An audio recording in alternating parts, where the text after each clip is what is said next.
జగన్ పేరు చెబితేనే అధికారులు వణికిపోతున్నారు. జగన్ కు సన్నిహితంగా ఉంటే ఐఏఎస్లు ఐపీఎస్లకైనా కేసులు జైళ్లు తప్పవని చర్చించుకుంటున్నారు. గతంలో జరిగిన ఇప్పుడు జరుగుతున్న పరిణామాలు చూసి బాబోయ్ జగన్ అంటున్నారు.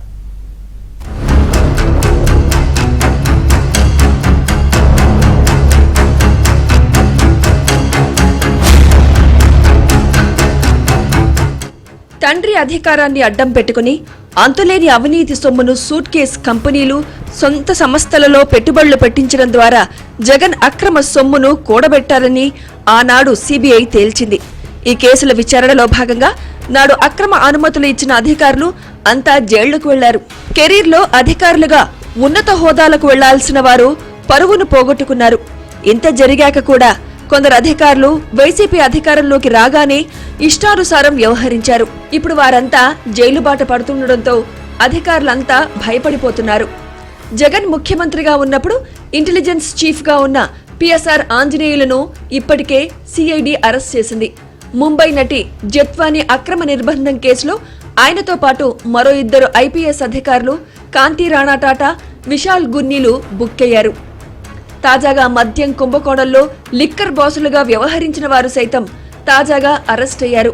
ఆనాటి సీఎం జగన్ కు పొలిటికల్ కార్యదర్శిగా పనిచేసిన ధనుంజయ రెడ్డి, ఓఎస్డీగా పనిచేసిన కృష్ణమోహన్ రెడ్డిని కూడా సిట్ అరెస్ట్ చేసింది.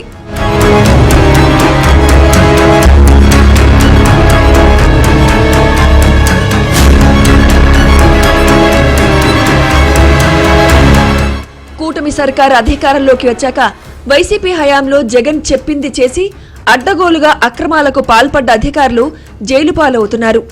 ప్రస్తుత డిప్యూటీ స్పీకర్ రఘురామ కృష్ణరాజుపై 3rd డిగ్రీ ప్రయోగించిన కేసులో CID chief Sunil Kumar suspend అయ్యారు. సస్పెన్షన్ గడువు ముగియడంతో దాన్ని పొడిగించారు. అప్పట్లో మైన్స్ లో అడ్డగోలు నిర్ణయాలు తీసుకున్న వెంకటరెడ్డి, మద్యం కుంభకోణంలో వాసుదేవరెడ్డిలు ఈ కేసులో అరెస్ట్ అయి బెయిల్పై విడుదలయ్యారు.